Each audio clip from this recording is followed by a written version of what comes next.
Coucou mes amours, j'espère que vous allez bien. En tout cas moi ça va comme toujours. Aujourd'hui on se retrouve dans une vidéo un peu blabla, chit chat. Je vais faire mes cheveux et en même temps je vais vous donner quelques petites astuces pour jamais être en reste. Cette vidéo là c'est surtout pour mes go. Et on peut pas être belle comme ça, slay, et ne pas avoir un rond sur le compte en banque. Demain ton gars va parler, tu vas pas pouvoir dire ah parce que tu comptes sur l'argent du Joe. Apprenez à être des boss lady, à vous autosuffire. Donc demain on te parle de la med, tu dis salut. Moi j'ai la grande bouche, je suis la reine du claquage de porte. Parce que je sais que je vais pas aller payer mon hôtel la nuit là. Même si tu me fais chier, je me casse, je prends mon Uber, je paye ma nuit d'hôtel, ziac, tranquille. Mais toi t'es là, t'as la bouche. Si le gars te dit dégage ou bien il t'énerve trop, t'es obligé de dormir sur le canapé ou bien même dormir même encore dans le lit. Parce que tu n'as pas un rond pour aller prendre l'air ma copine. Donc vraiment hein, regardez cette vidéo là et restez attentive. Je ne veux plus de filles qui me disent à la fin du mois voilà, et bon je n'ai plus l'argent, voilà bébé est-ce que tu peux me passer 100 € parce que je voulais acheter ma poudre Fenty et puis bon je n'ai plus la pommade.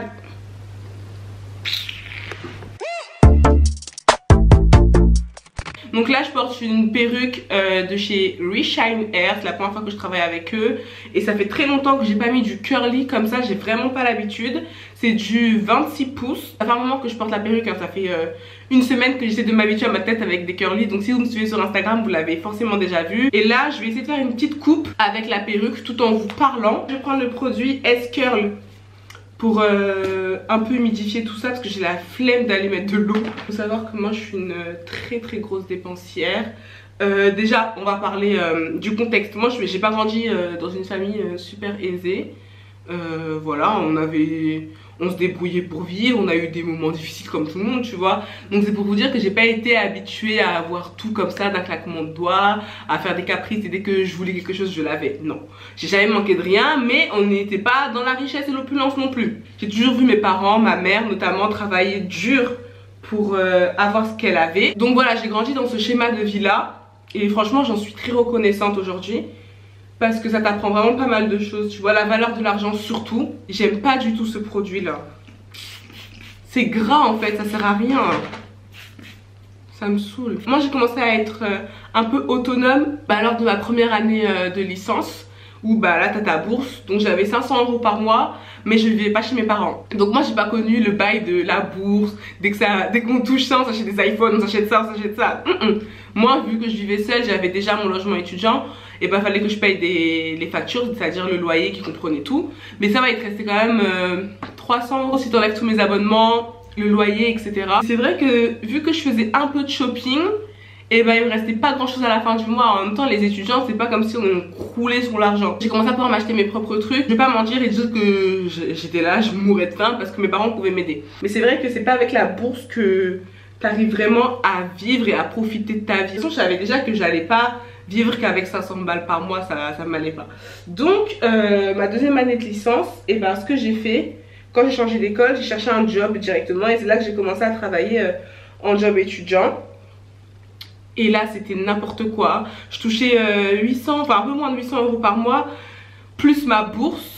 Et là c'était la débandade les gars. Et j'arrive à dépenser plus que ce que je gagnais. Alors que je gagnais déjà très bien ma vie à 19 ans. Comme je vous ai expliqué, j'ai pas grandi dans l'opulence non plus. Enfin voilà. Donc j'avais de l'argent. Et j'avais jamais eu autant d'argent. Même si aujourd'hui voilà vous me dites 1200, 1300 c'est le SMIC tu vois. Mais vous voyez ce que je veux dire. Donc je commençais à dépenser énormément. Même encore aujourd'hui je me dis mais comment je faisais pour dépenser autant, mais dans de la merde en fait. Mais je ne regrette pas parce que vraiment j'ai profité. Je vais pas dire que voilà aujourd'hui je regrette de pas avoir autant épargné que ce que je voulais, que j'ai été bête, parce que je m'achetais ce que je voulais m'acheter, je faisais profiter mon entourage, je voyageais, je mangeais au resto presque tout le temps. Et moi j'aime bien aussi offrir, donc quand j'ai tu le sais. Et je sais que mon père il me disait tout le temps Audrey épargne, épargne, épargne, c'est important. Et moi j'étais là mais pourquoi épargner? Je vois pas l'intérêt. Enfin si, je voyais l'intérêt, mais je me disais mais je suis encore jeune papa, calme-toi, t'inquiète hein. J'ai tout l'avenir devant moi. Je le prenais pas trop au sérieux. Il faut savoir que malgré que je gagnais bien ma vie, j'arrivais quand même à être à découvert. Encore. On est quitté dans les 500 € par mois là. Avec les 1200, 1300, j'arrivais quand même à être à découvert par mois. parce que je faisais du shopping inutile tous les jours. Je pense que ce qui m'a fait le déclic, c'est quand j'ai vu que j'arrivais à tout le temps être en découvert alors que je gagnais plus que tous les gens que je côtoyais, hein, tous les étudiants que je côtoyais, que je gagnais plus que certaines familles et que je gagnais plus que moi-même quand j'ai grandi. En fait, ma mère elle arrivait à nourrir 3 enfants et elle a même aidé son entourage alors qu'elle gagnait moins que ça. Même ça me plaisait plus en fait de toujours devoir demander. Ça n'arrivait pas tous les mois non plus, hein. Mais voilà, je demandais, des fois j'étais dans la merde alors que moi je travaillais et je suis une grande fille. Donc pourquoi à chaque fois demander à tes parents qui eux, ils ont toujours travaillé pour te nourrir, toi tu travailles, t'as l'argent, mais t'arrives encore à demander à tes parents de t'aider. Le temps est passé, j'ai quitté Auchan. C'est pas que j'économisais, mais j'arrivais à ne plus être à découvert. C'était même pas dans les bonnes choses, hein. Même pas acheter des trucs de luxe pour dire ouais voilà, au moins t'as immobilisé, ça c'est un investissement. J'arrivais à vivre et tout normalement, j'avais commencé YouTube. Je comptais pas du tout sur l'argent de YouTube pour vivre. Pas du tout, et encore aujourd'hui, de toute façon je vais vous expliquer. Et c'est à partir du voyage en Côte d'Ivoire où j'ai été là en octobre dernier que j'ai eu le déclic, parce qu'un jour mon père il m'a dit tu peux pas dire que ça tu peux te l'offrir, tu peux te le permettre si tu ne peux pas le perdre 3 fois. C'était une phrase en anglais de base et il me l'avait répété, tu vois, parce que mon père il est toujours en train de me rabâcher les mêmes choses. Tant qu'il voit que j'ai pas compris et intégré ce qu'il va me dire, il va répéter. Mes parents, leur phrase c'est la répétition est pédagogique. Donc eux ils vont te répéter les choses tant qu'ils voient que t'as pas appliqué ça là. Ça les dérange pas de te répéter ça 15 fois, 20 fois, 100 fois. Donc il m'a dit ça et je vous jure qu'à ce moment là tout a changé dans ma tête. Déjà que je commençais à évoluer au niveau de la gestion de ma vie, de mon argent. Là j'avais réussi à tout gérer, j'avais commencé déjà à épargner pour pouvoir emménager etc dans mon appartement. J'avais commencé à comprendre un peu pourquoi mon père me disait tout le temps économise. J'ai commencé à me renseigner tout ça sur internet, sur comment gérer son argent, sur les bons choix à faire. La première chose, vraiment avant de vous parler d'investissement, de tout ça là, tu ne peux pas te permettre quelque chose si tu ne peux pas le perdre 3 fois. Je sais pas comment dire en français, mais j'espère que vous pouvez comprendre. Je vais vous donner un exemple. Vous possédez 1200 euros. Vous voyez un très beau sac à 500 euros, vous vous dites voilà j'ai 1200, je paye le sac à 500, j'ai assez pour me le payer. Mathématiquement parlant, je peux me le permettre, j'ai assez pour me le payer. Mais vous pouvez pas vraiment l'acheter, vous n'avez pas forcément les moyens d'acheter ce truc là, parce que vous pouvez pas vous permettre de le perdre 3 fois. C'est-à-dire vous pouvez pas vous permettre de le racheter 3 fois. Donc vous renoncez. Tant que vous n'avez pas les 2500 balles, c'est que tu peux pas t'acheter le truc à 500 euros. Et vraiment quand j'ai compris ça, toutes mes finances ont drastiquement changé, mes choix ont changé. J'ai vu un avant et un après dans ma manière de me comporter, de consommer. Et je pense que le fait d'avoir profité aussi avant bien de mon argent, ça a aidé, tu vois. C'était pas non plus juste voilà mon papa il m'a dit ça, maintenant je dépense plus rien. Donc ça faut vraiment le retenir les gars, ça va vraiment vous aider. Parce que je sais que quand j'avais demandé sur Instagram si ça vous plairait que je fasse cette vidéo là, vous m'avez dit oui parce que moi je suis une acheteuse compulsive, je comprends pas. Non, je vais le refaire. Ce conseil là il va vous permettre déjà de ne pas dépenser plus que ce que vous avez et pas vous mettre dans le rouge financièrement. Ensuite, moi dans ma tête je me suis toujours dit je veux que chaque mois qui passe mon compte en banque soit pas pire que le mois précédent. Ça veut dire que si par exemple ce mois-ci sur mon compte j'ai 3000 euros, je veux qu'à la fin du mois prochain sur mon compte j'ai au moins 3500, 3600 et avancer comme ça.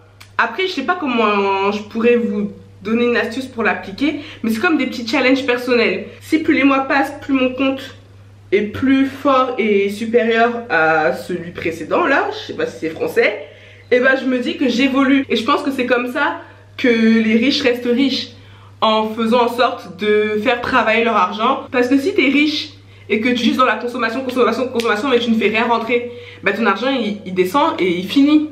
Alors que les riches cherchent à rester riches, on est d'accord. Mais ça c'est pas forcément un truc que je fais. Mais si vous êtes maman ou papa ou vous avez plein de choses à gérer etc, ou même que vous avez un budget assez restreint, ou que vous avez besoin de tout bien fixer pour être organisé et pour ne pas trop dérailler, fixez-vous des poches, des montants, des portefeuilles. Admettons j'ai 2000 balles, il me faut 800 euros, ça c'est que les frais etc, 200 euros resto, loisirs, 100 € shopping, ça. Et il faut que chaque mois vous fassiez votre organisation là en portefeuille et que vous fixiez un montant minimum d'épargne. Ça c'est très important. Moi c'est ce que j'avais fait juste avant d'avoir mon appartement. Chaque mois je me fixais tant en temps d'épargne par rapport à ce que je savais que j'allais dépenser. Mais il faut que ce soit un truc que vous n'allez pas dépasser. Parce que moi c'est ce qui me pêchait avant et c'est pour ça que voilà, je me permettais d'aller dans les découvertes, d'aller vraiment n'importe comment parce que j'avais pas de structure et j'avais pas de limite. Donc si t'as pas de limite, tu dépenses. Bon, aujourd'hui c'est complètement différent parce que voilà, j'ai commencé à apprendre à gérer mon argent et je sais qu'il y a des mois où je vais rien dépenser en loisirs, en petit extra. Il y a des mois où je vais dépenser le double voire le triple. Toujours dans ce secteur là, c'est de dépenser au moins la somme qui va rentrer ou moins que la somme qui va rentrer. Je m'explique. Je vais percevoir 500 €. Une somme voilà qui va arriver, peut-être un placement, un investissement ailleurs. Et ben là je peux me permettre ce mois-ci de dépenser les 500 € parce que tu sais que ça va arriver. Moi, bon, vous allez me dire peut-être que je suis une psychopathe, mais je ne dépense pas plus que ce qui va arriver. Toujours dans ma logique de je veux pas que ce mois-ci soit pire que le mois précédent. En fait je vais jamais dépenser ce que je ne vais pas pouvoir remplacer. Quand je fais des commandes, voilà, que je m'amuse à faire du shopping, à faire des cadeaux, etc. Je vais pas dire que je calcule tout parce que non, ce serait mentir. Mais c'est toujours dans la mesure du raisonnable et derrière je me dis tout le temps, est-ce que tu peux te permettre de faire ça? Après je sais qu'il existe des applications pour vous aider à organiser vos revenus, votre budget. Budget, c'est le mot le plus important. Faut allouer des budgets à un peu tout. Et ça va vous aider au début pour les très gros dépensiers comme moi je l'étais à l'époque, à bien structurer votre portefeuille et avoir un vrai changement. Et souvent quand tu budgétises, tu vois plus clair dans tes dépenses parce que la plupart du temps quand on est dépensier, on dépense et puis à la fin du mois on a découvert, on dit mais qu'est-ce qu'on a payé, qu'est-ce qui s'est passé, ça allait vite, mais je n'ai rien dépensé. Oh là mais qu'est-ce qui se passe, la banque veut me voler. Alors que non, c'est parce qu'on se rend pas compte des choses qu'on dépense avec la carte, avec l'espèce. On est là, on sort, mais oui c'est moi qui invite, c'est moi qui fais ça. Le shopping, le petit haut, il est pas en solde mais il est très beau. Voilà. Faut calmer déjà son impulsivité, faut savoir se poser les bonnes questions avant d'acheter quelque chose. J'en ai besoin, j'en ai pas besoin. Si je vais pas le regretter, je vous dis pas de devenir psychorigide, je vous dis juste d'avoir une manière de consommer un peu plus intelligente. Et ça vraiment, ça va changer votre vie. Moi je me rappelle que tout le shopping est, franchement, si mes parents ils tombent sur ça, ils vont avoir honte. Je pouvais faire des 600 € de shopping, des 700 € de shopping sans me rendre compte. Je dépensais pas 600 € comme ça, parce que je pense que si je dépensais 600 € comme ça, je me serais rendu compte que Audrey, oula, c'est beaucoup. Mais c'était genre en 2-3 jours, ça allait très vite. J'avais pas les moyens de ma politique parce que comme je vous disais, j'étais à découvert. Et sachez que le découvert, ce n'est pas votre argent. C'est l'argent de la banque que vous utilisez, donc ça va très loin. C'est-à-dire que tu dépenses l'argent d'autrui et c'est un cercle vicieux. Vraiment, si vous pouvez ne pas toucher le découvert, ça serait une grande victoire. Moi, quand j'ai commencé à ne plus aller dans le découvert là, il y a quelques mois, je me dis waouh, vraiment organisation, essayez de voir clair dans les dépenses, dans les montants. Comme je disais, quand vous allez voir le montant, vous allez mieux comprendre l'impact que ces achats ont sur votre portefeuille au total. Ensuite, pour ne jamais être dans la hesse financièrement, ne pas contracter de prêts et toujours vos factures en temps et en heure. S'il vous plaît, les factures c'est la priorité. Dès que vous avez votre salaire, votre rentrée d'argent, peu importe, c'est les factures. Et si vous avez des dates qui correspondent pas par rapport au prélèvement, si voilà vous savez que le 15 du mois là il y aura rien, et ben ne faites pas de prélèvement à partir du 15 ou ce jour là. Faites vos prélèvements le jour ou 2 jours après que vous recevez votre entrée d'argent. À ce moment là, comme ça tout part, au moins vous voyez clair dans ce que vous avez vraiment. Donc toutes les factures partent, les prélèvements, voilà, les abonnements, tout ce que vous voulez, tout ce que vous devez régler part, votre épargne part. Et c'est une fois que votre épargne et vos factures sont parties, là vous avez ce budget là. Ensuite, comment multiplier ces revenus? Comment j'ai réussi à avoir plusieurs sources de revenus? Moi je souhaite avoir minimum 3 sources de revenus. Je sais pas où est-ce que j'avais lu ça, mais dans plusieurs articles, blogs, etc. de finance, et même il y a des vidéos sur YouTube qui vous parlent de ça. Il faut avoir au moins 3 sources de revenus. C'est ce qui va permettre de faire tourner votre argent même quand vous ne travaillez pas. C'est très important de faire tourner votre argent et de percevoir de l'argent sans même travailler. Ça s'appelle des revenus passifs, je crois. Après là j'ai commencé à rentrer dans les termes là que moi-même je ne maîtrise pas, mais je sais que c'est des revenus passifs. Tu n'as pas forcément besoin d'aller au travail 7-7 pour recevoir cette somme là. En fait c'est quelque chose que tu vas faire à un moment T, mais qui va continuer à travailler pour toi et qui va te rapporter de l'argent. Et tout le monde peut le faire, hein. Tu n'as pas besoin d'être milliardaire pour avoir plusieurs sources de revenus. D'ailleurs même je suis sûre que vous avez déjà plusieurs sources de revenus, mais vous vous en rendez même pas compte. Et il y a beaucoup de choses que vous pouvez faire pour multiplier ces sources de revenus là, et sans aller dans l'illégal. Mais il y a plusieurs choses que vous pouvez faire. D'ailleurs n'hésitez pas à me dire si vous voulez une vidéo sur des idées de business ou de choses à faire pour multiplier ses revenus passifs. On va prendre l'exemple de YouTube, c'est un de mes revenus. Là, je suis en train d'être actif, on va dire. Bref, je suis en train de fournir du contenu, je suis en train de parler avec vous. Donc là, je suis en train de travailler. Je vais faire le montage, tout ça. Là, tout ça c'est le travail. On va dire, on va prendre l'équivalent d'une journée de travail. Voilà, ça représente une journée de travail. Sauf qu'une fois que la vidéo sera en ligne, eh ben, elle va me rapporter de l'argent tous les jours. Parce que c'est monétisé. Et donc, à chaque fois que les gens vont voir la vidéo, ça sera 1 centime de plus, 2 centimes de plus, 3 centimes de plus. Alors que moi, ça fera 1 semaine, 2 semaines, 3 semaines, voire 1 an que j'aurai déjà fini de faire cette vidéo-là. Donc, à chaque fois que je vais faire une vidéo, en gros, je place quelque chose qui contribuera à mon revenu passif que j'aurai à la fin du mois, mon revenu AdSense YouTube, qui vont former une somme et je reçois ma centaine d'euros, mes 200 euros, mes 300 euros, mes 400 euros et ça peut monter à, voilà, on sait pas quelle somme. J'espère que vous voyez ce que je veux dire. Le fait de travailler à un moment T pour percevoir quelque chose dans le futur et de manière permanente. Je sais pas si c'est compréhensible. On va dire qu'à la fin du mois je vais percevoir mon revenu YouTube et bien dans cette somme là on va dire, je sais pas moi, 300 euros. Il y aura la contribution des vidéos que j'ai fait il y a 1 an, des vidéos que j'ai fait hier. Ensuite j'ai mon business, ma marque de perruques qui m'apporte un revenu. Et encore une fois, bon, je sais pas si je vais rentrer dans les détails, mais ce que j'ai dépensé pour faire mon investissement pour lancer ma marque, et ben c'est quelque chose que j'ai utilisé de fonds propres, mais pas de mon enveloppe ni de mon épargne. Par exemple de l'argent de partenariat, comme aujourd'hui je suis en train de faire un partenariat cheveux, je vais être rémunérée pour ça, vous le savez bien. Et ben j'ai utilisé l'argent des partenariats là, au lieu d'épargner comme d'habitude, en plus genre ajouter à mon épargne, j'ai voulu multiplier mes gains. L'argent des partenariats que j'ai eu, au lieu de me dire bon je vais économiser encore plus, pourquoi pas l'investir dans un business qui va me rapporter encore plus de revenus. Et j'ai un troisième revenu, là on a parlé de YouTube, on l'a vu. Ce troisième revenu est lié aux réseaux sociaux, YouTube, Instagram. Et bien c'est les partenariats. Voilà, il y a des mois où j'ai beaucoup de partenariats, des mois où j'en ai moins, des mois où il n'y en a pas, mais c'est un revenu. Et donc j'ai appris à gérer ça aussi. Ça veut dire que, comme je vous ai dit, il y a des mois où il y en a plus que d'autres. Et ben les mois où il y en a plus que d'autres, et ben je vais essayer de faire une balance. Parce que voilà, comme je vous ai dit, moi j'ai pas des revenus fixes. Non, faut jamais prendre les choses pour acquis, surtout quand vous êtes auto-entrepreneur. Il faut vraiment essayer de faire la balance des choses, de mettre un maximum de côté pour prédire et surtout prévenir en fait. Parce que on n'est pas à l'abri d'un problème futur. Donc voilà, essayez d'être intelligent. Ça c'est un peu un jeu de mathématiques et de gestion des fonds, de tout ça. Donc n'hésitez pas à me dire si vous voulez des vidéos plus profondes par rapport à ça. Rien n'est garanti, rien n'est sûr. Donc c'est pour ça que je travaille de côté, pour justement assurer mes arrières. Parce qu'il y a des mois où tu peux gagner du simple au double. Donc il faut que tu fasses des choses pour t'assurer au moins ton loyer, au moins tes factures et au moins ton épargne. Essayez d'avoir des revenus passifs. Donc voilà, il y a plein de manières d'avoir des revenus passifs. Donc ne pas compter sur un seul revenu parce que c'est comme ça que vous allez stagner.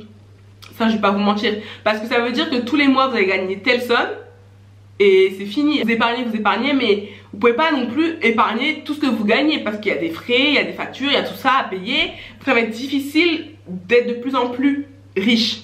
Donc essayez d'avoir un deuxième, voire un troisième revenu qui va rentrer mensuellement. Et c'est pas forcément des trucs qui vont vous rapporter 1500, 2000, 3000 euros par mois, simplement 50 euros, 100 euros. Et là ça va aider à vous faire un plus gros portefeuille et à pouvoir réinvestir d'ailleurs dans le futur de manière plus importante. Donc voilà, j'espère que ça n'aura pas été trop brouillon. Toutes les informations de l'APP seront en barre d'infos. Moi je vous fais d'énormes bisous, prenez soin de vous et on se dit à très vite sur ma chaîne. Mouah.